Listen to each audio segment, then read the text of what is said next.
Class শেষ করে বের হচ্ছি, এমন সময় একটা পিচ্চি এসে আমার হাতে একটা চিরকুট ধরিয়ে দেয়। তারপর এক দৌড় দিয়ে চলে যায়। আমি চিরকুটটা খুললাম, তাতে লেখা, এই যে মিস্টার, জানেন আপনাকে আমার অনেক ভালো লাগে। এটা পড়ে আমি কিছুক্ষণ চুপ করে রইলাম।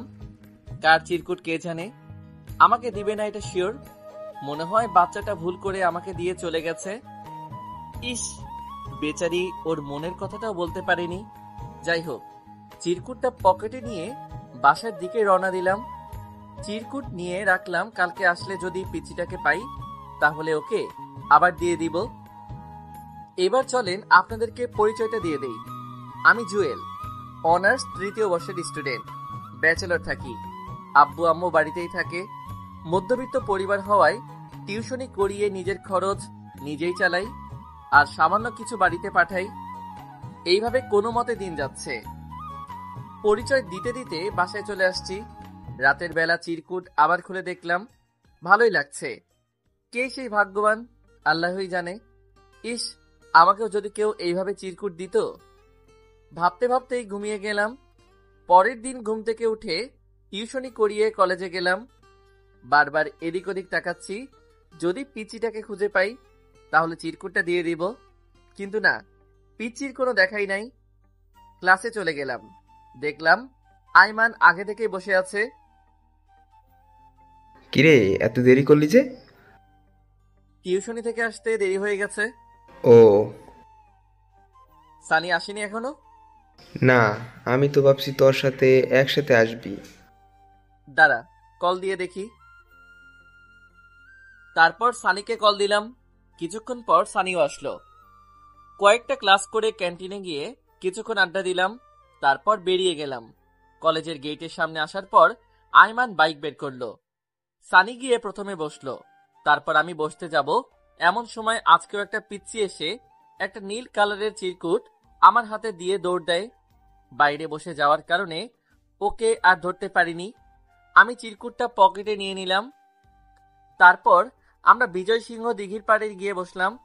নানান রকম কাপলদের প্রেম ভালোবাসা উপভোগ করতেছি। হঠাৎ করে চিরকুটটার কথা মনে পড়ল। বের করলাম। ওটাতে লেখা, এই যে মিস্টার, নীল কালারের শার্টে আপনাকে সুন্দর দেখায়। আমি আমার নিজের গায়ের দিকে তাকিয়ে দেখলাম আমিও নীল কালারের শার্ট পরে আছি। অবাক হয়ে বসে রইলাম। তাহলে কি আমাকে টার্গেট করে কেউ এগুলি দিচ্ছে? একদিন ভুল হবে, সবসময় তার ভুল হবে না। সানি আমার হাত থেকে চিরকুটটা নিয়ে পড়ল। কিরে, এইটা কি? একটা চিরকুট। কে দিছে? জানি না, একটা পিচ্চি এসে দিয়ে গেছে। দেখি দেখি। এই নে। আপনাকে নীল শার্টে সুন্দর লাগে। এই মেয়েটা কে রে দোস্ত? দোস্ত, আমি সত্যি জানি না। জানিস, গতকালকেও একটা দিয়েছে। কি বলিস? আমাদেরকে তো কিছুই বলেনি। আমি ভাবছিলাম কেউ ভুল করে আমাকে দিয়ে দিচ্ছে, তাই আর বলিনি। কি লেখা ছিল ওটাতে? এই যে মিস্টার, আপনাকে খুব ভালো লাগে। মামু, তোর তো হয়ে গেছে। তোর উপর কেউ ক্রাশ খেয়ে বসে আছে। আরে না, হয়তো ভুল করে কেউ আমাকে দিচ্ছে। শালা, ভুল কি মানুষ সবসময় করে? আর আজকের লেখাটা তোর তো গায়ের শার্টের সাথে মিলে গেছে। আরে দূর, আমাকে কে পছন্দ করবে? কেন করতে পারে না? পারে, বাট এত ছেলে থাকতে আমাকে কেন করবে? আচ্ছা বাদ দে, চল বাসায় চলে যাব। তাড়াতাড়ি চল, আজকে বউ আসবে না, রান্না করতে হবে। তারপর আইমান আমাকে বাসায় পৌঁছে দিয়ে সে বাসায় চলে যায়। রাতের বেলা কিছুক্ষণ পড়লাম, ভালো লাগছে না দেখে হুমায়ুন আহমেদের একটা গল্পের বই নিয়ে বারান্দায় গেলাম। একটা চেয়ারে বসে পড়তেছি, এমন সময় একটা মেসেজ আসলো। আমি ভাবছি সিম কোম্পানিগুলোর কথা, খেয়াল না করে পড়ার দিকে মন দিলাম। 2 মিনিট পর আবার আসলো। এরপর মোবাইলটা নিয়ে দেখি একটা নতুন নাম্বার থেকে মেসেজ আসছে। কি ব্যাপার, মন খারাপ নাকি? কোনো সিম কোম্পানি থেকে মেসেজ আসেনি, আমিই দিয়েছি। মেসেজগুলো দেখে আমি কিছুটা অবাক হয়ে গেলাম। তার মানে সত্যি আমার সাথে এগুলো হচ্ছে। আমি তাড়াতাড়ি ওই নাম্বারটাতে কল দিলাম, কিন্তু ব্যস্ত দেখাচ্ছে। পরে আমিও একটা মেসেজ দিলাম, কে আপনি? কিন্তু কোনো রিপ্লাই আসলো না। যাই হোক, খেয়ে ঘুমিয়ে গেলাম। সকালে কলেজে গেলাম। গিয়ে দেখি সানি আইমান বসে আছে। কি রে, আসছস? হুম। চল ক্লাসে যাই। না রে, আজকে ক্লাস করতে ইচ্ছে করছে না। চল লাইব্রেরিতে গিয়ে বসি। কি হয়েছে তোর? আমি কালকে রাতের ঘটনাটা বললাম। তার মানে তোকে কেউ ফলো করছে? কিন্তু তোর নাম্বার পেল কোথায়? সেটাই ভাবছি। এমন সময় আরো একটা মেসেজ আসলো। আমি তাড়াতাড়ি করে মোবাইল বের করলাম, চেক করে দেখি ওটাতে লেখা, এই ক্লাস করবেন না? ওই দুটো হারামির সাথে থাকলে আপনিও হারামি হয়ে যাবেন। আমি মেসেজটা সানি আইমানকে পড়ে শোনালাম। তার মানে ও আমাদের আশেপাশেই আছে। এই বাইরে চল তো তাড়াতাড়ি। আমরা তাড়াতাড়ি করে বাইরে চলে আসলাম। অনেক খোঁজাখুঁজির পরও কাউকে দেখলাম না। সবাই যে যার মতো ব্যস্ত। অতঃপর আমরা ব্যর্থ হয়ে আবারও লাইব্রেরিতে চলে আসলাম। কিছুক্ষণ ওখানে থেকে বাইরে চলে যাব এমন সময় সানি ফিদা হয়ে দাঁড়িয়ে আছে। কিরে, কি হয়েছে তোর? দোস্ত, আদ্রিতা আসছে। কোন আদ্রিতা? আমাদের ডিপার্টমেন্টের আদ্রিতা নাকি? হুম। ও আসছে তো কি হয়েছে? জানিস, ওই দেখলে আমার ভিতরে লাড্ডু ফুটে রে। ওর গাল দুটো টেনে দিতে ইচ্ছে করে। শুধু তোর না, ও এই কলেজের মোটামুটি সবার ক্লাস। সিনিয়ররা সবাই ওর পিছে পিছে ঘুরে। খামোখা সময় নষ্ট না করে চল। বাইরে আসলাম, এসে যেই গেটের সামনে গেলাম তখন একটা পিচ্চি এসে চিরকুটটা আমার হাতে দিয়ে চলে গেল। আমি চিরকুটটা না পড়ে এক দৌড় দিয়ে ছেলেটাকে ধরলাম। ওই দাদা, জি ভাইয়া। তোকে এটা কে দিছে? একটা আপু দিছে। কোন আপু? আমি ওনাকে চিনি না। উনি আমাকে 50 টাকা দিয়ে আপনাকে দিতে বলছে। ওরে দেখলে চিনবি? না, উনি হিজাব পরা ছিল। আচ্ছা ঠিক আছে, যা। ছেলেটাকে বিদায় দিয়ে আমি চিরকুটটা পড়লাম। এই, প্রতিদিন একটা শার্ট পরেন কেন? শুধু এতটুকুই লেখা। তারপর সানি আইমানের কাছে চলে আসলাম। ওদের সাথে বেরিয়ে গেলাম। রাতে পড়তেছি এমন সময় সেই আগের নাম্বার থেকে মেসেজ আসলো। আমি আপনাকে 2টা শার্ট কিনে দিব। আমি রিপ্লাই দিলাম, কেন, আমি ফকির নাকি যে আপনার দেওয়া শার্ট পরবো? ও রিপ্লাই দিল, আর একবার কথা বললে মেরে পানিতে ফেলে দেব। যেটা বলছি সেটা। আমি সাথে সাথে কল দিলাম, কিন্তু না, কল যাচ্ছে না। সকালবেলা ঘুমিয়ে আছি এমন সময় আমার রুমমেট প্লাস বন্ধু হাকিম আসলো। ওই জুয়েল, ওঠ, তোর পার্সেল আছে। আমার আবার কিসের পার্সেল? আরে আমি কেমনে জানি, খুলে দেখ। আমি তাড়াতাড়ি করে খুলে দেখলাম ওটাতে 2টা শার্ট আছে। বুঝতে বাকি রইল না কালকে রাতের কথাটা ও রেখেছে। কিছুক্ষণ পর একটা মেসেজ আসলো, আজকে এখান থেকে একটা পরে কলেজে আসবেন। দোস্ত, তোকে এটা কে দিল? একটা ছেলে দিয়ে গেছে। ছেলেটাকে চিনিস? আরে না, পিচ্ছি একটা ছেলে এসে দিয়ে গেছে আর বলছে এটা জুয়েলকে দিবেন। ও, কেসটা কি? কিসের কেস? আমার সাথে মিথ্যা বলিস না।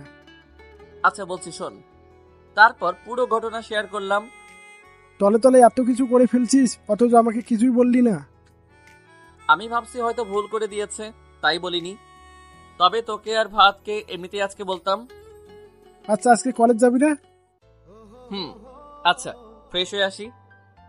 তারপর ফ্রেশ হয়ে নাস্তা করে ওখান থেকে একটা শার্ট পরে কলেজে চলে গেলাম। কলেজের গেট দিয়ে ঢোকার সময় আবারও মেসেজ আসলো। বাহ, খুব সুন্দর লাগছে। তার মানে আমার আশেপাশে আছে। আমি তাড়াতাড়ি করে আশেপাশে খুঁজতে শুরু করলাম। গেটের দিকে তাকাতেই দেখি আদ্রিতা মেয়েটা গাড়ি থেকে নামতেছে। গাড়ি থেকে নেমে ও সোজা হাঁটা দিল। আমি একপাশে দাঁড়িয়ে রইলাম। মেয়েটা আসলে অনেক সুন্দর, যে কেউ প্রথম দেখায় প্রেমে পড়ে যাবে। কিন্তু ভাবটা একটু বেশি, বড় লোক হলে যা হয় আর কি। আমার এত কিছু ভেবে লাভ নাই। আমিও আস্তে আস্তে হেঁটে ক্লাসে চলে গেলাম। দেখলাম সানি বারান্দায় হা করে তাকিয়ে আছে। আমি গিয়ে মাথার মধ্যে একটা টোকা মারলাম। কিরে, হা করে আছিস কেন? আদ্রিতা? কই আদ্রিতা? আরে এখানে ছিল তো। শালা, তুই পুরো পাগল হয়ে গেছস। চল ভিতরে যাই। শুন, আজকে ক্লাস করবো না। তো কি করবি? লাইব্রেরিতে চল। আচ্ছা চল। তারপর আমরা লাইব্রেরিতে গেলাম। আমি হুমায়ুন আহমেদের একটা বই নিলাম। সানি মোবাইলে আদ্রিতা মেয়েটার ফেসবুক প্রোফাইল দেখতেছে। এমন সময় আমার মোবাইলে একটা মেসেজ আসে। চেক করে দেখি সেই মেয়েটা। কি ব্যাপার, ক্যাবলাকান্ত? ক্লাস না করে এখানে কি? আমি তাড়াতাড়ি করে এদিক ওদিক খুঁজতে লাগলাম, কিন্তু কেউ নেই। লাইব্রেরির কোনো বরাবর একটা মেয়ে বারবার আমার দিকে তাকাচ্ছে। আমাকে দেখে চোরের মতো হয়ে গেল। আমার মনে মাঝে একটা খটকা লাগলো, এই মেয়েটা নয় তো? আমি তাড়াতাড়ি করে ওই মেয়েটার কাছে গেলাম। সানিও আসলো। ওই দাঁড়ান। আমাকে বলছেন? তো কাকে বলবো? জি বলুন। আপনার মোবাইলটা দেন। কেন? যেটা বলছি সেটা করেন। ওই মোবাইল দিবি নাকি একটা লাথি দিব? মেয়েটা ভয়ে ভয়ে মোবাইলটা দিল। আমি মেসেজগুলো দেখতে লাগলাম, কিন্তু না, কোনো কিছুই পেলাম না। আমি কল লিস্টও চেক করলাম, কিন্তু কিছুতেই মিলছে না। এমন সময় আবারও একটা মেসেজ আসলো। কি ব্যাপার, ওই মেয়েটা থ্রেট দিচ্ছে কেন? ও তো কিছু করেনি। সরি আপু, ভুল হয়ে গেছে। একটা নাম্বার থেকে আমাকে অনেক জ্বালাচ্ছে। আপনি যেভাবে তাকালেন আমি ভাবছি হয়তো আপনি। সরি, প্লিজ কিছু মনে করবেন না। মেয়েটা হ্যাঁ সূচক মাথা নাড়ালো। আমি আস্তে করে ওখান থেকে চলে আসলাম। কিরে, তুই ওরে সন্দেহ করলি কেন? আরে, ওর তাকানো দেখে মনে হয়েছিল। আচ্ছা বাদ দে। তারপর আরো কিছুক্ষণ আড্ডা দিয়ে বাসায় চলে আসলাম। রাতের বেলা হাকিমের গিটারটা নিয়ে বারান্দায় বসে আছে। গিটার বাজাবো ভাবছি, কিন্তু বারবার ওই মেয়েটার কথাটা মনে আসতে লাগলো। কে এই মেয়ে? সত্যি কি আমাকে ভালোবাসে নাকি মজা করছে? এমন সময় আবারও মেসেজ আসলো। কি ব্যাপার রাজকুমার, মন খারাপ নাকি? না, আর হ্যাঁ শুনেন, আমি রাজকুমার না, সাধারণ একটা ছেলে। আমার জন্য আপনি রাজকুমার? আমি একটা জিনিস বুঝতেছি না। কি বুঝছেন না? আপনি আমার কি দেখে প্রেমে পড়লেন? না আছে টাকা পয়সা, না আছে ভালো চেহারা, না আছে ব্রেইন, কেন প্রেমে পড়লেন? শুনেন মিস্টার, আমি এত কিছুর দিকে তাকাইনি, এমনিতেই আপনাকে ভালোবেসে ফেলেছি। আপনি আমার সামনে আসেন না কেন? প্রেম ভালোবাসার মধ্যে একটু মজা না করলে ভালোবাসার মজা নাই। আরো একটা কারণ, সেটা হচ্ছে আমি চাই আপনি আমাকে না দেখেই ভালোবাসেন। কিন্তু আমি তো আপনাকে ভালোবাসি না। সেটা আমিও জানি, কিন্তু আমার বিশ্বাস আপনিও আমাকে ভালোবাসবেন। ওভার কনফিডেন্স ভালো না। আমি যা বলি সেটাই হয়। আচ্ছা, দেখা যাবে। এইভাবে অনেকক্ষণ মেয়েটার সাথে মেসেজে কথা হলো। এই প্রথম মেয়েটার সাথে এতগুলো মেসেজ করলাম। বাড়িতে কল দিয়ে আব্বু আম্মুর সাথে কিছুক্ষণ কথা বললাম, তারপর খেয়ে ঘুমিয়ে গেলাম। পরের দিন সানি আর আয়মান আমার বাসার সামনে আসলো বাইক নিয়ে। আমি রেডি হয়ে ওদের সাথে কলেজে চলে গেলাম। কলেজ গেটের সামনে কয়েকটা চটপটি আর ফুচকার দোকান আছে। আমরা ওখানে গিয়ে বসলাম। তিনজনে চটপটি নিলাম। একটা পিচ্চি এসে আমার হাতে একটা বেলুন দিল। ওটাতে লেখা টক খেয়ে পানি খাবেন না। আমি ছেলেটাকে কিছু বলতে যাব, এমন সময় আরো একটা ছেলে এসে আরেকটা বেলুন দিল। সেটাতে লেখা, এই যে মিস্টার, আগে খেয়ে নেন, তারপর আমাকে খুঁজতে বের হবেন। আমি উঠে ছেলেটার পিছু নিলাম। এমন সময় আরো একটা ছেলে এসে বেলুন দেয়, আর ওটাতে লেখা আই লাভ ইউ। আমি, সানি, আইমান সবাই অবাক হয়ে রইলাম। এই পাগলামির মানে কি? আমি ছেলেটাকে ধরলাম। ওই দাঁড়া, জি ভাইয়া বলেন। তোদের এগুলো কে দিয়েছে? একটা আপু দিয়েছে। কোথায় তোদের সেই আপু? আমাকে বল, আমি তোদের টাকা দিব। আচ্ছা আমার সাথে চলেন। আমি সানি আইমানকে ইশারায় আসতে বলে ছেলেটার পিছু পিছু যেতে লাগলাম। দিঘির এক পারে নিয়ে গিয়ে ছেলেটা বলল, আরে কই গেল? ভাইয়া এখানেই তো ছিল।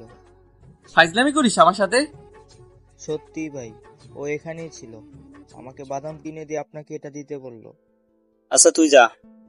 ছেলেটা চলে গেল। বন্ধু, মনে হয় মেয়েটা সত্যি তোকে ভালোবাসে। তাহলে ও সামনে আসে না কেন? সেটাই ভাবছি। আচ্ছা ক্লাসে চল, ওখানে গিয়ে কথা বলবো। তারপর আমরা ক্লাসে চলে গেলাম। ক্লাসে গিয়ে বসলাম। একটু পর মেসেজ আসলো। চুলগুলো ঠিক করেন। আমি মোবাইলের স্ক্রিনে তাকিয়ে দেখি আসলে চুলগুলো এদিক ওদিক হয়ে আছে। বাইকের বাতাসে আর ছেলেটাকে ধরতে যাওয়ায় সব ভুলে গেছি। চুলগুলো ঠিক করলাম। মেয়েটা তার মানে ক্লাসে আছে। আমি চারপাশের মেয়েগুলোর দিকে তাকালাম। দেখলাম যে যার মতো ব্যস্ত, কাউকে দেখলাম না একা বসে আছে। দোস্ত, আমার একটা আইডিয়া আছে। কি আইডিয়া বল? আমি আর আয়মান বাইরে দুইজন দুই পাশে লুকিয়ে থাকবো। এরপর খেয়াল করব কেউ তাকে লুকিয়ে লুকিয়ে মেসেজ দেয় কিনা। যদি কাউকে দেখি সাথে সাথে ধরে ফেলবো। কোনো লাভ হবে না, ও তোদের থেকে বেশি চালাক।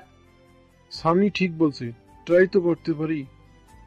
আচ্ছা, তাহলে কমন রুমে চল, ক্লাসের মধ্যে হবে না। ওকে চল। তারপর আমরা কমন রুমে চলে গেলাম। সানি আইমান দুইজন দুই পাশে লুকিয়ে রইল। আমি অনেকক্ষণ বসে থাকলাম, কিন্তু কেউ আসলো না। ওরা বিরক্ত হয়ে আমার কাছে চলে আসলো। ওরা আসার 2 মিনিট পর মেসেজ আসলো, কি ব্যাপার মিস্টার, আমাকে ধরবেন? এত সোজা? আচ্ছা যাই হোক, ডান পাশের টেবিলের চিপায় একটা নীল রঙের চিরকুট আছে, ওটা আপনার জন্য অনেক আগে লিখেছি, কিন্তু আপনি কমন রুমে তেমন আসেন না, তাই দেওয়া হয়নি, ওটা নিয়ে নিন। আমি হতাশ হয়ে সানি আইমানকে মেসেজটা দেখালাম। সানি, চিরকুটটা নে তো। সানি গিয়ে চিরকুটটা আনলো। ওটাতে লেখা, ভালোবাসি তোমায় নিজের থেকেও বেশি। দোস্ত, আমার কি ইচ্ছে করছে জানিস? কি? ওরে সামনে নিয়ে এসে একটা থাপ্পড় দেই। এ তো ঘুরাঘুরির কি আছে? সরাসরি সামনে এসে বলে দিলেই তো হয়। তুমি কসু করবা? এই বাদ দে, অন্য কথা বল। তারপর আমরা বসে বসে কথা বলছি, এমন সময় আদ্রিতা আর ওর বান্ধবীরা সবাই কমন রুমে আসলো। সানি আদ্রিতাকে দেখেই লাফাতে শুরু করলো। তোরা থাক, আমি একটু আসি। কোথায় যাস? তোর ভাবির সাথে দেখা করে আসি। এমন চার দিবে 2 দিন কিছু খেতে পারবি না। তুই শালা চুপ থাক। সানি লাফাতে লাফাতে ওদের কাছে গেল। ওরা 6-7 জন বসে মোবাইলে মনে হয় একজন অন্যজনের বয়ফ্রেন্ডের ছবি দেখছে আর হাসাহাসি করতেছে। সানি গিয়ে ওদের সামনে একটা হাত বাড়িয়ে দিল। মেয়েগুলো ওর শার্ট ধরে টানাটানি শুরু করে দিল। বেচারা হিরো হয়ে গেল। আমাদের সামনে আবার চোরের মতো ফিরে আসলো। আমি আর আইমান হাসতে হাসতে শেষ ওর অবস্থা দেখে। তারপর আমরা বাসায় চলে গেলাম। আজকে বারান্দায় গেলাম না। হাকিম ফাহাদের সাথে ম্যাচ ভাড়া আর মিলের খরচের হিসাব করতেছি, এমন সময় মেয়েটা একটা মেসেজ দিল। আমি রিপ্লাই দিলাম না। রিপ্লাই না দেওয়া দেখে ও আবারও মেসেজ দিল। আমি এরপরও রিপ্লাই দিলাম না। এরপর শুরু হলো ওর মেসেজ দেওয়া। দিতে দিতে 20টা মেসেজ দিল। পরে আমি রিপ্লাই দিলাম। রিপ্লাই পেয়ে কান্নার ইমোজি কয়েকটা দিল। তারপর বলল, আপনি খুব খারাপ। আমি অনেক খারাপ। একটু বারান্দায় আসেন। কেন? এত কথা বলেন কেন? আসতে বলছি, আসেন। আসবো, একটা শর্ত আছে, আমার সাথে মোবাইলে কথা বলতে হবে। পার্ট নিচ্ছেন? যেটা মনে করেন। মেয়েটা আর রিপ্লাই দিল না। আমিও নিজে থেকে কোনো মেসেজ করলাম না। খেয়ে ঘুমিয়ে গেলাম। রাত প্রায় 2টার সময় মোবাইলে কল আসলো। আমি ঘুম ঘুম চোখে তাকিয়ে দেখি মেয়েটার নাম্বার থেকে আসলো। আমি একটা লাফ দিয়ে উঠে গেলাম। প্রথমবার কেটে গেল, আবার দিল, এরপর ধরলাম। আমি চুপ করে আছি, ও পাশেও চুপ করে আছে। কিছুক্ষণ পর কথা আসলো। ঘুমিয়ে গেছেন নাকি?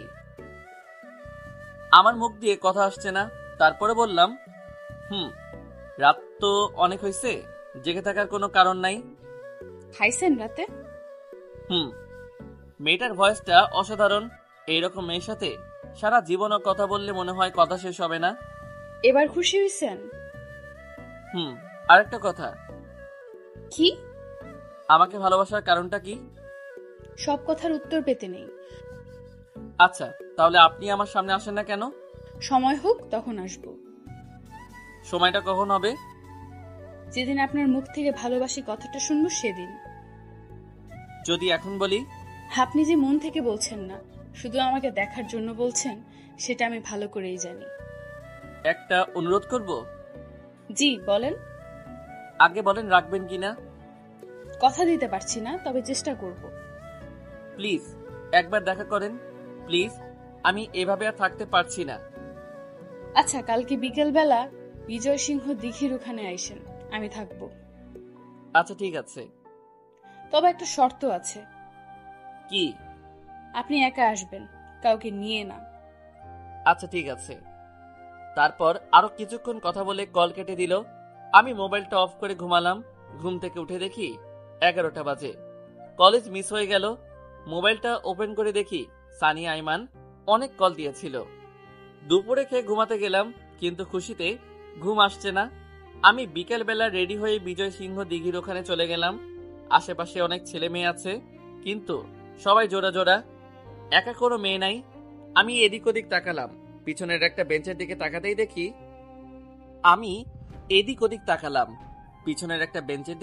দেখি একটা ব্যাগ রাখা আছে। আমি ভাবছি হয়তো অন্য কেউ রেখে গেছে। আমি মেয়েটাকে মেসেজ দেওয়ার জন্য মোবাইলটা বের করব, তার আগেই ও আমাকে মেসেজ দেয়। ওই ব্যাগটা আপনার জন্য।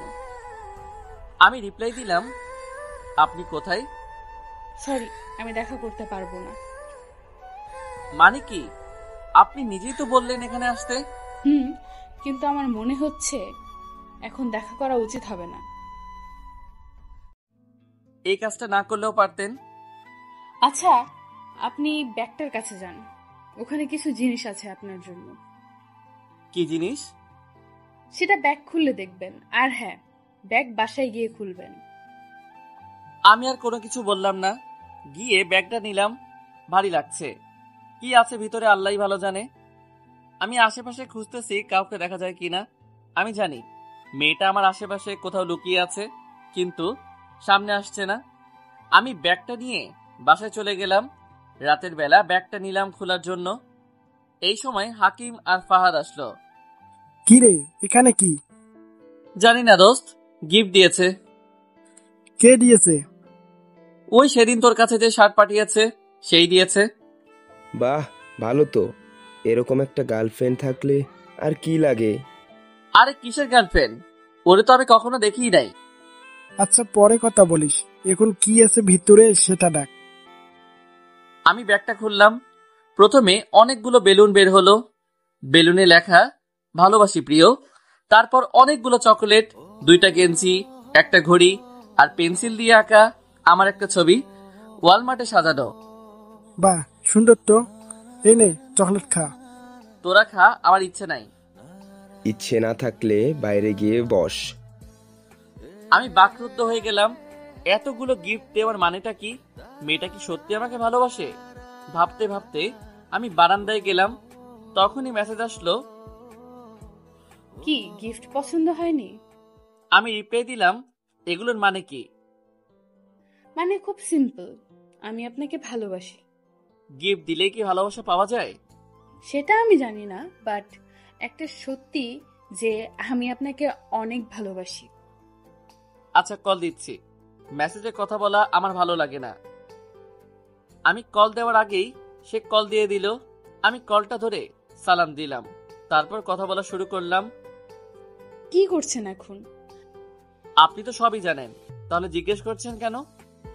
আপনার মুখ থেকে শুনতে ইচ্ছে করছে। আপনি প্লিজ এগুলো বন্ধ করেন, আমার ভালো লাগছে না। কেন, আপনার ভালো লাগেনি?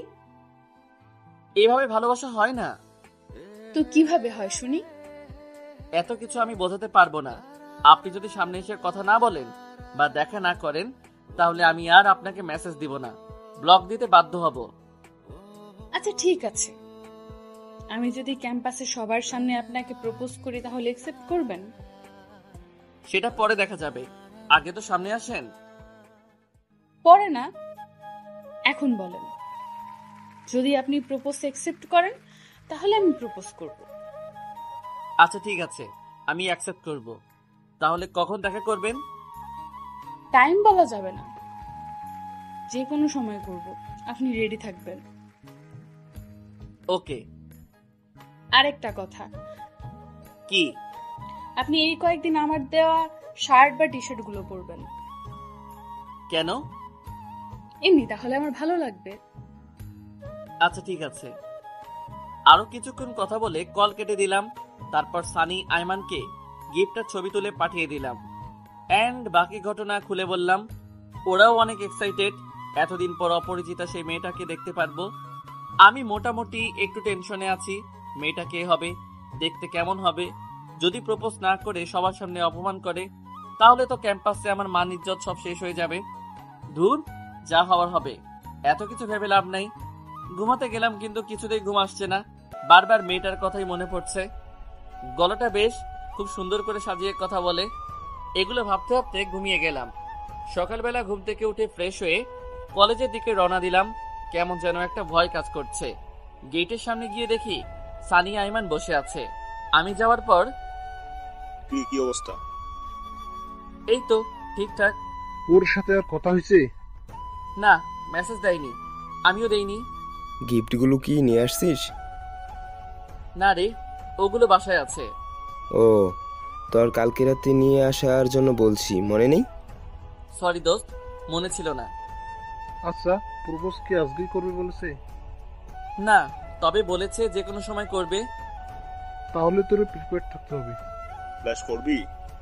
আজকে ভালো লাগছে না, চল ঘুরে আসি। কোথায় যাবি? দেখি একবার। ভাই কি কিউট, পরে দেখা যাবে। আমি বাইকে উঠে রওনা দিব, এমন সময় আদ্রিতা মেয়েটা আর কয়েকটা বান্ধবী গেট দিয়ে ভিতরে ঢুকতেছে। আদ্রিতা মেয়েটা আজকে একটা শাড়ি পরে এসেছে, বাকিরাও কয়েকজনে শাড়ি পরেছে। আমি মনে হয় একমাত্র ব্যক্তি যার কোনো মেয়ে ফ্রেন্ড নাই। সানিরও কয়েকজন পরিচিত আছে, আইমানেরও কয়েকটা মেয়ে ফ্রেন্ড আছে। অবশ্য ওরা আইমানের স্কুল ফ্রেন্ড, স্কুল থেকেই ওদের সাথে একসাথে বেড়ে উঠেছে। সানি আদ্রিতাকে দেখে হা করে আছে। আমি ওর মাথায় একটা টোকা দিলাম। শালা, মুখ বন্ধ কর, মশা ঢুকবে। জাস্ট তোরা যা, আমি যাব না। কেন? যেভাবেই হোক আর আদিতাকে আজকে প্রপোজ করবই, পরে সারা থাকা ইম্পসিবল। সেদিনও তো এই কথা বলেছিলি, কিন্তু কাজের বেলায় তো কিছুই পারিস না। দোস্ত তোরা ঠিক করে দি না। সরি ইয়ার, আমি পারবো না, কারণ আমি মেয়েদের সাথে ভালো করে কথাই বলতে পারি না। তোর লাইন ঠিক করে দিব তো পরে। শালা তোরা কোনো কাজেরই না, যা করার আমারই করতে হবে। এই কথা বলে সানি মেয়েগুলোর পিছু নিল। আমরা আর কি করব, বাইক থেকে নেমে ওর পিছে পিছে গেলাম। মেয়েগুলো ক্লাসে চলে গেল, আমরাও ক্লাসে গেলাম। দেখলাম সানি ওদের সামনে গেল, আদ্রিতাকে কি যেন বলতে গিয়ে আবার আমাদের কাছে ফিরে আসলো। কিরে, প্রপোজ করিস নাই? তোর ভয় লাগে? ভয়ের কি আছে, তুই তো বীর পুরুষ। শালা সামনে গেলে বুঝবি, তখন তোর বীর পুরুষগুলি কোথায় যায় টেরও পাবি না। তাহলে আর এখানে বসে থেকে লাভ কি, চল বাইরে যাই। প্লিজ দোস্ত তোরা কিছু করে দে। আমরা কিছু বললে আদ্রিতা আমাদেরও সাথ দিবে। যে মেয়ে সিনিয়রদের মারতে ভয় করে না, সেখানে আমরা তো কিছুই না। চল তো, তোর কপালে প্রেম নাই। শালা নিজে তো পেয়ে গেছিস, তাই এখন আমারে বলছিস আমার কপাল পোড়া। আমিও দেখব সেই সুন্দরী মেয়েদের তোকে ভালোবাসি কিনা। আচ্ছা দেখিস, এখন চল। তারপর আমরা বাইরে চলে আসলাম। কিছুক্ষণ ঘুরে বাসায় চলে গেলাম। মেয়েটা সারাদিন একটা মেসেজও দেয়নি, রাতেও দেয়নি। আমার কেমন যেন একটু খারাপ লাগছে। বারবার মোবাইলের দিকে তাকাচ্ছি, কিন্তু মেসেজ দেয়নি। আমিও আর নিজে থেকে দেইনি। রাতে খেয়ে ঘুমিয়ে গেলাম। পরের দিন আইমান বাইক নিয়ে আমার বাসার সামনে আসলো। রেডি হয়ে ওর সাথে বেরিয়ে গেলাম। মাঝপথে সানিও উঠলো। কলেজের সামনে যাওয়ার পর আইমান বাইক একপাশে রাখলো। প্রতিদিনের মতো চা খেয়ে ভিতরের দিকে যেতে লাগলাম। গেট দিয়ে ভিতরে যাওয়ার পর একটা ছেলে এসে আমাকে একটা গোলাপ ফুল দিয়ে কিছু না বলে চলে গেল। আমি ওটা হাতে নিয়ে দাঁড়িয়ে রইলাম। তারপর আবারও হাঁটা শুরু করলাম। এরপর কলেজের একটা ছোট বোন এসে আরেকটা ফুল দিল। সানি আইমান হা করে তাকিয়ে রইল। আরেকটু ভিতরে গেলাম, একের পর এক ছেলে মেয়ে এসে আমার হাতে ফুল দিতে লাগলো। আমি পুরো টাসকি খেয়ে বসে আছি। কি হচ্ছে এগুলো, স্বপ্ন দেখছি না তো? যত এগোচ্ছি তত ফুল দিচ্ছে। আমি কিছু ফুল সানি আইমানের কাছে দিয়ে দিলাম। যত ভিতরে যাচ্ছি ফুলের সংখ্যা বাড়তেছে। মাঠের মাঝখানে যাওয়ার পর দেখলাম অনেকগুলো ছেলে মেয়ে গোল হয়ে লাভ বানিয়ে দাঁড়িয়ে আছে। আমি সানি আইমানের দিকে তাকালাম, ওরাও টাসকি খেয়ে আছে। আমাদের দাঁড়িয়ে থাকা দেখে একটা মেয়ে ইশারায় ডাক দিল। আমরা ওখানে গেলাম। ভিতরে যাওয়ার পর সবাই একটা একটা গোলাপ ফুল দিল। মাঝখানে যাওয়ার পর দেখি কেউ একজন অন্যদিকে মুখ ফিরিয়ে বসে আছে, ভয়ে হাত পা কাঁপতেছে। আমি ওনাদের পিছন থেকে ডাক দিলাম, ও তাকাচ্ছে না। কয়েকবার ডাকার পর পিছনে ঘুরে তাকালো। ও তাকাতেই আমি অনেক বড় একটা টাসকি খেলাম, কারণ মেয়েটার কেউ না, আদ্রিতাই ছিল। আদ্রিতাকে দেখে আমি সহ সানি আইমান বাকি সবাই অবাক হয়ে তাকিয়ে আছে। আমি আরো বেশি অবাক হলাম এটা ভেবে, যে মেয়ে এত প্রপোজাল পাওয়ার পরও অ্যাকসেপ্ট করতো না, কত সুন্দর সুন্দর ছেলে ওর পিছে ঘুরতো। ক্যাম্পাসের বড় ভাইয়েরা সবাই ওর জন্য পাগল। আর ও কিনা আমাকেই প্রপোজ করছে, তাও আবার সবার মাঝখানে। সানি কিছু না বলে ওখান থেকে চলে গেল। আদ্রিতা ফিল্মি স্টাইলে কয়েকটা কাব্য রচনা করে একগুচ্ছ গোলাপ আমার দিকে তুলে ধরলো। আমার কি করা উচিত বুঝতেছি না। সানি আদ্রিতাকে ভালোবাসতো, এখন যদি আমি অ্যাকসেপ্ট করি হয়তো ওর আর আমার ফ্রেন্ডশিপ আগের মতো থাকবে না। আইমানের দিকে তাকালাম, সেও কিছু বলছে না। হয়তো এইরকম একটা হবে সেও আশা করেনি। ভয়ে আর লজ্জায় আমি ঘামাতে শুরু করলাম। আদ্রিতা আবারও আমাকে ডাকে, কিন্তু আমার মন অন্যদিকে। কোনো কিছু না ভেবে আমি ওখান থেকে চলে গেলাম। ক্যাম্পাসের সবাই অবাক হয়ে তাকিয়ে রইল। আমি চলে যাওয়ার পর আদ্রিতা ফুলগুলো নিয়ে ওখানে বসে যায়। অনেকে অনেক কথা শোনাচ্ছে ওকে। কেউ বলছে এটা অহংকারের ফল, কেউ বলছে আদ্রিতা বেশি ভাব দেখায়, আবার কেউ আমার মাথায় সমস্যা আছে। কোনো কথায় কান্না দিয়ে আমি সোজা বাসায় চলে গেলাম। দুপুরে না খেয়ে কিছুক্ষণ ঘুমালাম, কিন্তু ঘুম আসছে না। আচ্ছা, আমার এই কাজটা করা কি ঠিক হয়েছে? আদ্রিতা হয়তো আমাকে সত্যি ভালোবাসে, না হলে সবার সামনে প্রপোজ করতো না। বিকেল বেলায় আমি দিঘির পাড়ে গিয়ে একা একা বসে আছি। মনটা খারাপ। মন খারাপের কারণটাই খুঁজে পাচ্ছি না। কিছুক্ষণ পর সানি আর আইমান বাইক নিয়ে আমার কাছে আসলো। তারপর দুজন আমার পাশে বসলো। আদ্রিতার প্রপোজাল অ্যাকসেপ্ট করিসনি কেন? এমনি। এমনি মানে? সত্যি করে বল। আচ্ছা বাদ দে তো, আমার ভালো লাগছে না। আমাদেরকেও বলা যাবে না? বল কেন অ্যাকসেপ্ট করিসনি? ও তো তোকে সত্যি ভালোবাসে।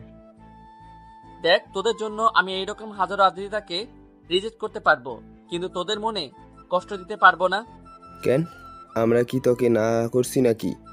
সেটা না হয় করিসনি, বাট তুই তো ওকে ভালোবাসতি। আমি কিভাবে অ্যাকসেপ্ট করি বল? আরে আমি তো মজা করতাম, তাছাড়া আমি তো ওর সামনেই যাইনি কোনোদিন। তোদের সাথে দুষ্টুমি করতাম। কি করতি সেটা আমি খুব ভালো করে জানি।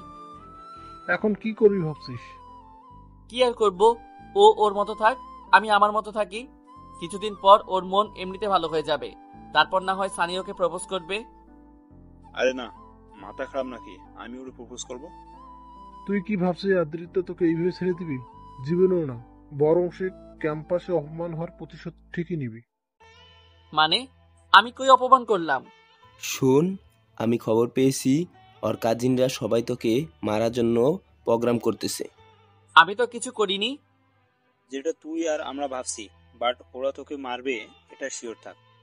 শোন, আমার মাথায় একটা বুদ্ধি আছে। কি? তুই কয়েকদিনের জন্য গ্রামের বাইরে চলে যা।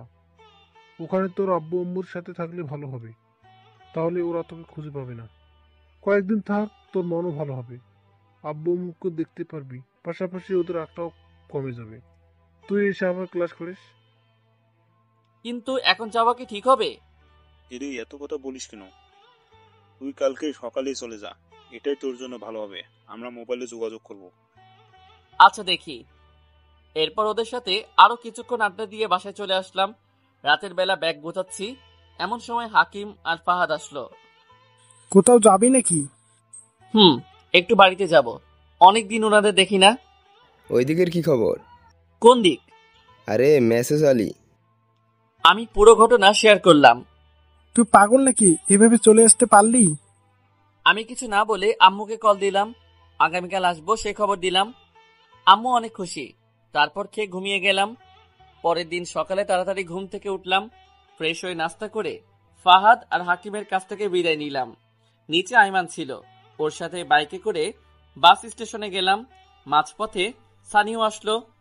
টিকিট কেটে ওদেরকে বিদায় দিয়ে বাড়ির দিকে রওনা দিলাম। গাড়ি চলতে শুরু করলো। বারবার আদ্রিতার কথা মনে পড়তে লাগলো। তার মানে আমিও কি আদ্রিতাকে ভালোবেসে ফেলেছি? ধুর, এটা হবে না। রাস্তায় আম্মু কয়েকবার কল দিয়ে জিজ্ঞেস করলো আর কতক্ষণ লাগবে, কতটুকু এসেছি। বাড়িতে যেতে যেতে প্রায় 2টা বেজে গেল। বাড়িতে যাওয়ার পর সবাই এসে জড়িয়ে ধরলো। দুপুরে খেয়ে একটা ঘুম দিলাম। বিকেলবেলা বের হয়ে কিছুক্ষণ ঘোরাফেরা করলাম, কিন্তু কিছুতেই ভালো লাগছে না। মনটা ওখানে রয়ে গেল। এভাবে খেয়ে ঘুমিয়ে 2-3 দিন চলে গেল। সারাদিন মন খারাপ করে বসেই থাকি। অবশ্য আম্মু কয়েকবার জিজ্ঞেস করছে আমার কিছু হয়েছে কিনা। মুচকি হাসি দিয়ে এড়িয়ে চলি। পরের দিন বিকালবেলা আমি একটা নদীর পাড়ে গিয়ে বসে রইলাম। নদীতে ছোট ছোট ঢিল মারতেছি। এমন সময় কেউ একজন এসে আমার পাশে বসলো। তাকিয়ে দেখি আদ্রিতা। এটা নতুন কিছু না।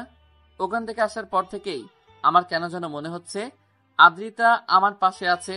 এখনো মনে হচ্ছে আদ্রিতা এসে পাশে বসলো। আবারও স্বপ্নে চলে আসলেন, তাও আবার এই ভর দুপুরে। তার মানে আপনিও আমাকে ভালোবাসেন? সবকিছু প্রকাশ করতে নেই। এখন বলেন, এই ভর দুপুরে স্বপ্নে আসার কারণটা কি? আমাকে কি একা থাকতে দিবেন না? এটা স্বপ্ন না, বাস্তব। কেন মজা করছেন? সে আসার পর থেকে এইভাবে আমার চারপাশে ঘুরঘুর করছেন, আর এখন বলছেন স্বপ্ন না। বিশ্বাস না হলে একটা কাজ করি। কি কাজ? একটা চিমটি কাটি, তাহলেই সব ক্লিয়ার হয়ে যাবে। ওকে, ডান। আদ্রিতার দিকে আমার একটা হাত বাড়িয়ে দিলাম, ও চিমটি কাটলো, আর আমি ব্যথায় লাফিয়ে উঠলাম। আজব তো, এ তো আসলে আদ্রিতা। ওইখানে কি করে? আমি অবাক হয়ে ওর দিকে তাকিয়ে রইলাম। তারপর ধাক্কা মেরে নদীতে ফেলে দিল। হঠাৎ করে পানিতে পড়ে আমার অবস্থা একদম খারাপ হয়ে গেছে, ভিজে অবস্থা শেষ। এটা কি করলেন? কোনটা? ধাক্কা দিলেন কেন? বেশ করেছি। আমাকে ওখানে একা রেখে ফেলে আসার কারণ কি? সেটা পরে বলবো, আগে বলেন আপনি এখানে কি করছেন? এখানে আসার ঠিকানা দিল কে? মানুষ চাইলে সবকিছু সম্ভব। এখন কোনো প্রশ্ন করা যাবে না। আগে বাড়িতে চলেন, তারপর সব বলবো। জানেন, আপনাকে বাড়িতে আমার সাথে দেখলে সবাই কি ভাববে? আমি আগে বাড়িতেই গিয়েছি, আপনার আম্মুর থেকে ঠিকানা নিয়ে এখানে আসছি। কি? আপনি আম্মুর কাছেও গেছেন? শুধু আমি না, আমার আম্মুও আসছে। চলেন চলেন। কি আর করা, ভেজা শরীর নিয়ে হাঁটতেছি। আমার এখনো কেমন জানি মনে হচ্ছে এটা স্বপ্ন। আমি হাঁটতেছি আর আদ্রিতা আমার পিছনে আসছে আর মিটপিট করে হাসছে। বাড়িতে যাওয়ার পর দেখি আম্মুর সাথে আরো একটা মহিলা হেসে হেসে কথা বলছে। তার মানে এটাই আদ্রিতার আম্মু। আমি ওখানে গিয়ে উনাকে সালাম দিলাম, উনি সালাম নিল। তারপর জিজ্ঞেস করলো আমার এই অবস্থা কেন। আমি আদ্রিতার দিকে তাকালাম, উনারাও বুঝে গেল। আম্মু বলল তাড়াতাড়ি ফ্রেশ হয়ে উনার সামনে আসতে।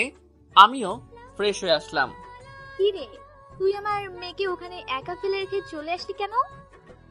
আমি রীতিমতো একটা টাস্কি খেলাম। আদ্রিতা আসতে না আসতেই আম্মুর মেয়ে হয়ে গেল। তারপর আদ্রিতার আম্মু বলল, জানো বাবা, আমার মেয়েটা কত কান্নাকাটি করেছে। আজ পর্যন্ত আমরা ওর কোনো ইচ্ছাই অপূর্ণ রাখিনি। তোমার কোনো প্রবলেম থাকলে তুমি আমার সাথে শেয়ার করতে। কেন তুমি আমার মেয়েটাকে মৃত্যুর দিকে ঠেলে দিলে? আমি ওনার কথার আগামাথা কিছুই বুঝলাম না। তারপর মাথা নিচু করে দাঁড়িয়ে আছি। আম্মুও অনেক বকাঝকা করলেন। পরে নিজের রুমে চলে গেলাম। আম্মু ফাইনাল করে নিয়েছে আদ্রিতার সাথেই আমার বিয়ে দিবে। আমার কোনো মতামত চলবে না। একদিকে মনের মধ্যে লাড্ডু ফুটতেছে, অন্যদিকে সানির কথা মনে পড়তেছে। কি করব কিছুই বুঝতেছি না। রাতের বেলা আমি বাসার ছাদে গিয়ে বসে আছি, চাঁদ দেখতেছি। কিছুক্ষণ পর আদ্রিতা এসে আমার পাশে বসলো। কি করেন? কিছু না। আচ্ছা, একটা কথা জিজ্ঞেস করব? বলেন। আমাকে ভালোবাসার কারণটা জানতে পারি? সবকিছুর কারণ বলা যাবে না, তবে এতটুকু বলতে পারি আপনার সাধারণ চলাফেরা আমাকে ভালো লাগিয়েছিল। আপনি অন্যদের মতো না, একটু ভিন্ন। এটাই আমার ভালো লাগে, আর কিছু বলতে পারবো না। এখানে আসা ঠিকানা কে দিল? আর আপনার আম্মু বলল আমি আপনাকে মৃত্যুর দিকে ঠেলে দিয়েছি, এর মানে কি? আপনি সেদিন আমার ভালোবাসা গ্রহণ না করার কারণে রাতে আমি অনেকগুলো মেডিসিন খেয়ে ফেলি। শরীরটা ঠান্ডা হয়ে যায়। তারপর আমার আর কিচ্ছু মনে নেই। চোখ খুলে দেখি আব্বু আম্মু আপনার দুই ফ্রেন্ড আমার পাশে ছিল। তারপর সানি আর আয়মান আমাকে সবকিছু খুলে বলেছে। এটাও বলেছে যে আপনিও আমাকে ভালোবাসেন। তারপর আম্মু আব্বু আমার কথা মতো এখানে আসতে রাজি হয়ে যায়। এরপর সানি ভাইয়ার থেকে ঠিকানা নিয়ে সোজা এখানে চলে আসলাম। আপনার আম্মুকে ইনিয়ে বিনিয়ে অনেক মিথ্যা কথা বলে পটিয়ে ফেললাম। বলেছি আমাদের অনেক আগে থেকেই রিলেশন ছিল। আপনি রাগ করে এখানে চলে আসছেন। বাহ, আপনারা পারেনও বটে। আপনার নীল কালারের কোনো পাঞ্জাবি আছে? আছে তো। কেন? চলেন না একটু ঘুরে আসি। ঘোড়ার সাথে পাঞ্জাবির কি সম্পর্ক? আপনি নীল পাঞ্জাবি পরবেন আর আমি নীল শাড়ি। খোলা আকাশের নিচে খালি পায়ে শিশির ভেজা ঘাসে দুজনে হাঁটবো আর গল্প করব। দেখেন, এত রোমান্টিকতা আমার মাঝে নেই। আপনি যাবেন না? না। তাহলে কিন্তু আমি চেঁচিয়ে বলবো আপনি আমার গায়ে হাত দিয়েছেন, আবার অনেক খারাপ খারাপ কথা বলেছেন। এটা কোন ধরনের ব্ল্যাকমেইল? আপনি না গেলে করতে বাধ্য হব। আচ্ছা, চেঁচানোর দরকার নাই, আমি আসছি। আরেকটা কথা, আবার কি? এখান থেকে চলে যাওয়ার পর ক্যাম্পাসে আপনি সবার সামনে আমাকে প্রপোজ করবেন। পারবো না আমি। তাহলে আগের বারের মতো অনেকগুলো মেডিসিন খেয়ে সারা জীবনের জন্য চলে যাব দেখবেন। আমি আর কিছু বললাম না। মেয়েটা আসলেই পাগল।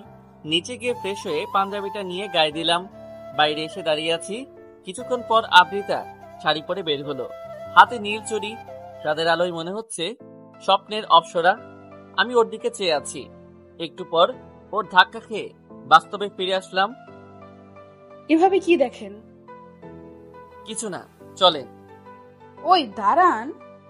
আমি দাঁড়ালাম। ও এসে আমার বাম হাতটা ধরলো, তারপর খালি পায়ে হাঁটতে লাগলাম। উফ, কি দারুণ মোমেন্ট, ভাষায় প্রকাশ করা যাবে না। পৃথিবী শান্তিময় মুহূর্তের মধ্যে এটাই সেরা। হালকা বাতাস, মিষ্টি চাঁদের আলো, পাশে আছে ভালোবাসার মানুষ। সুখে থাকার জন্য এর থেকে ভালো কিছু আর হতে পারে না।